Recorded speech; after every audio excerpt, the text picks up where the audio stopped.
So, I heard that today in your dimension is a day of giving thanks. So, I thought I might as well go ahead and give thanks for just how well DBD has been handling itself lately. Now, if you're watching this, chances are you're either a close friend of mine through the DBD community, or you're just some rando from the official Dead by Daylight Discord.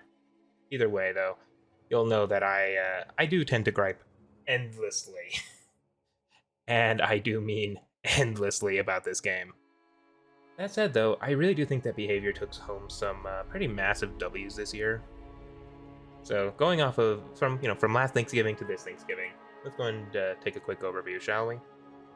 So, let's start with the December killer from last year, the Knight.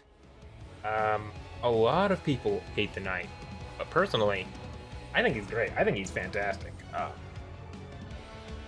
He is a killer that nobody really expected. I mean, there were leaks of a Knight killer for ages, but, nobody really expected it to be a summoner type killer, a sort of a real-time strategy killer, which I think is honestly fantastic. He is a much-needed breath of fresh air to Dead by Daylight, somebody who can play macro in a way that isn't just, I run around the map really fast. Yeah, I think he's a very fun killer, a welcome addition to the game. I understand some people have issues with him, but I mean, people have issues with every killer. Let's be real. Skull Merchant. Skull Merchant had a rough launch. I mean, it was bad. But ever since the rework, I actually think she's extremely fun. Honestly, I actually thought she was kind of fun even before the rework, but I understood why people hated her. Now she's totally fine in my book. She's a fun killer, has fun cosmetics. Once again, I understand that survivors don't necessarily like her, but you see my last point on the Knight. I think Skull Merchant's interesting because, kind of like Doctor, she's a jack of trades, master of none. But she's a little bit, whereas Doctor is a little more tracking oriented, Skull Merchant is a little more chase oriented. And I kind of dig that, Plus they have different playstyles, The Doctor is more of a aggro killer compared to Skull Merchant, who's more about, setup and zoning. So yeah, overall, I think the Skull Merchant rework was in fact a W. I'll probably be doing some videos with her here before terribly long because I really do find her enjoyable. Singularity. I don't really want to talk about Singularity. Singularity was not my favorite chapter. In fact, I'd personally, on a personal note, End Transmission was probably the biggest failure of the year. That said, though, Singularity can be fun. I absolutely think that he's too janky for what his power offers, but there are people who genuinely love Singularity. I think Hux's ability to talk smack is fantastic. It's really good. He's got great voice lines, and on paper his power is fun, even in execution sometimes. But yeah, overall, I think Singularity's probably the weakest edition of the year, but not necessarily, super bad. The Xenomorph. For one thing, it's Alien. We got Alien in Dead by Daylight. I take a second and think about that. We got Alien, the sci-fi horror series of all time, in Dead by Daylight. That is still incredible to me. And the gameplay is not bad, honestly. It's actually still pretty fun. It's basic. Don't get me wrong. It is basic as fuck, but it's Alien and it's fun to play. Like, good job. Moving on from that, we also have Chucky coming up, which I'm sorry, I'm not on B2B and Chucky's not officially out yet, so I'm just gonna edit something there probably.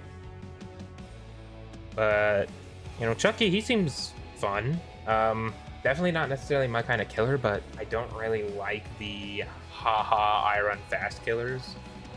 And his stealth kind of gets mitigated by the cooldown and all that. So I do think Chucky's very unique with the third-person camera. I just wish that the power was a little more unique personally. But people are still going to love him. People still are going to play him. And it's still really cool that they actually got Chucky into Dead by Daylight. And then, of course, there's also the perks. The perks this chapter have... No, chapter. The perks this year have also been fantastic. If we go again to the night, you have Nowhere to Hide, which is a fantastic aura reading perk.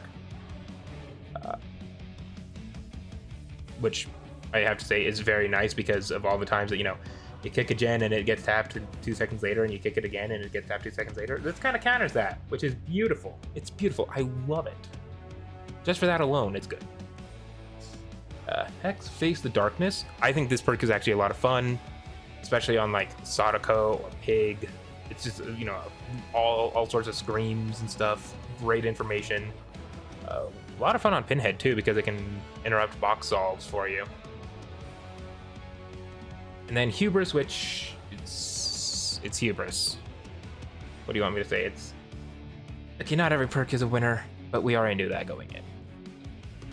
Skull Merchant has Game of Foot, which is really nice because if you have that one person who's just holding W and pre-dropping pallets, this perk kind of counters that a little bit. You hit them, and now they're your obsession, which now gives you haste to help make up for the time spent kicking pallets, which is extremely nice. It's also really good for obsession-based builds, so I think Game of Foot is kinda...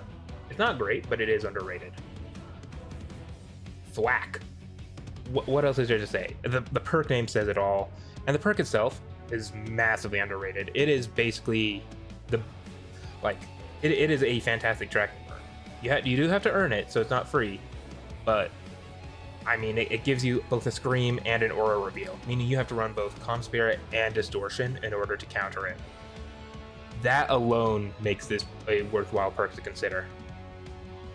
Especially compared to Aura-only perks, which are kind of dead thanks to the Distortion buff. And then Leverage is... We don't talk about Leverage. Alright, Singularity perks. Yeah.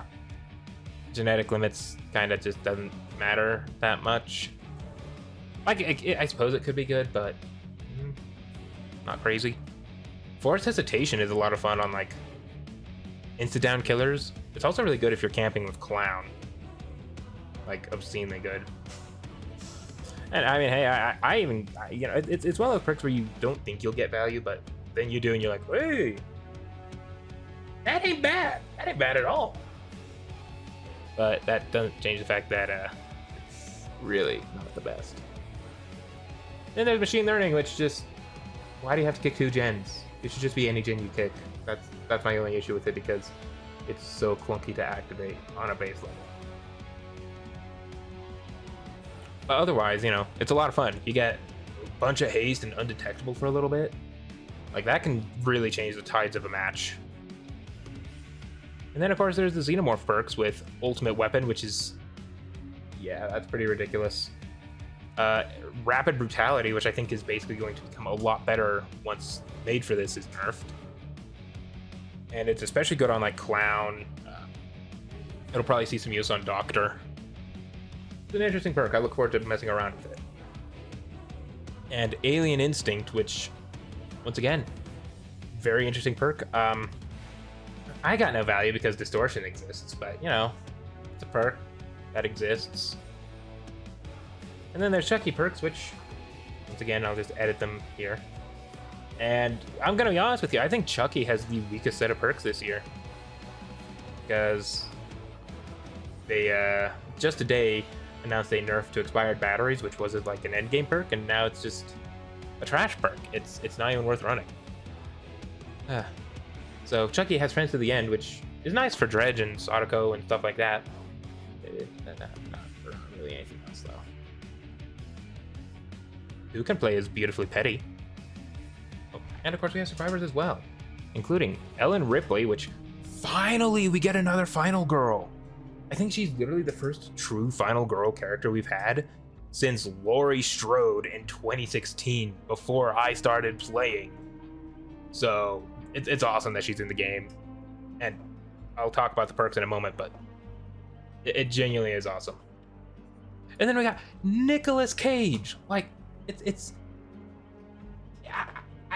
Nick Cage. What do you want me to say? It's fantastic. He's got great voice work. He looks great in game. He has become probably my favorite male survivor to play. Like, beautifully done. Beautiful. Gabriel exists. Renato, fantastic character. I actually really like his story. I have not read his tome, but I genuinely do like his base lore. It's fantastic, and it's great. Talita, you know, not a big fan of Talita personally, but she ties very well into Renato's story, and honestly, I don't mind her at all. Another really cool addition. Plus, you know, it's cool to actually have some survivors that are directly related to each other. I think that was an awesome idea. And then there's Vittoria, who I like the concept of a lot more than the execution. Sorry, man, you really needed to rock a medieval look in your default. Instead, you're just somebody who's you've got the blight problem. Your lore is completely disconnected from everything else about you. But once again, perks. Once again, we got perks. Vittoria has potential energy, which is one of the best anti-3 gen perks in the game. Fog-wise is nutty if you can actually hit your skill checks. And Quick Gambit can be game-changing on small maps. Talita, okay, Cut Loose is a lot of fun. At least in theory. As you can tell, I don't really use it a lot. Friendly Competition, nice little gen rushing perk. And then the teamwork gimmick, like, I'm surprised we haven't seen more teamwork perks yet. I hope we get more soon. Power of 2 is pretty fun because it's basically just Blood Pact, but more universal with a drawback. Renato, background player, which recently got buffed to an extreme degree. That might need some adjustments. Yeah, right now it's a little ridiculous, but it's really nice for, you know, flashlight users and stuff. Blood Rush, which still has the potential to be to just completely annihilate the killer in mid to late game. And Collective Stealth, I think, is pretty funny. Gabriel has Troubleshooter, which is fantastic, you know. If you're worried about the killer, you drop the pallet, and now you're immune to mind games, basically. And you see where you do not want to loop the killer, because you'll see the generator with the most progress. There's this garbage. And there's Scavenger, which gives you another tool, which really is good for toolbox builds. Nicolas Cage is just absolutely goated with his perks. I mean, come on. You get Dramaturgy, which is basically just, hey, have some speed and some RNG effects that can either be really good or really bad. Scene Partner, which is hilarious. I mean, I love just... I'm not even good at chasing. I love this perk. You just scream when you see the killer. It's so funny. And then there's Plot Twist, which is just perfect meme value. I love it. I love it. I love it. I love it. And then there's Ellen Ripley with Lucky Star, which honestly, I think all of Ripley's perks are pretty fun. Like Lucky Star, that could actually be pretty gnarly for breaking chase or something. Chemical Trap, which is, I mean, it's basically just, hey, I dropped a God Pallet. You still want to chase me? And then Light Footed, which I think is actually a bit stronger than people give it credit for, because a lot of people use footsteps against healthy survivors. So yeah, overall, I think this has been a deceptively good year for Dead by Daylight.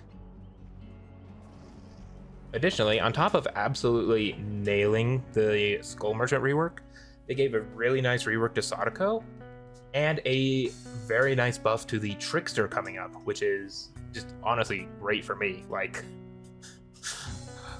I may not necessarily care for dash killers like Chucky, and I may still find Xeno occasionally a bit dull, but I can't deny I've eaten really good this year. Trickster buff, Onryo buff, Skull Merchant Night. Like, this year has been fantastic for me. Even though I didn't play for half of it because of that. But yeah.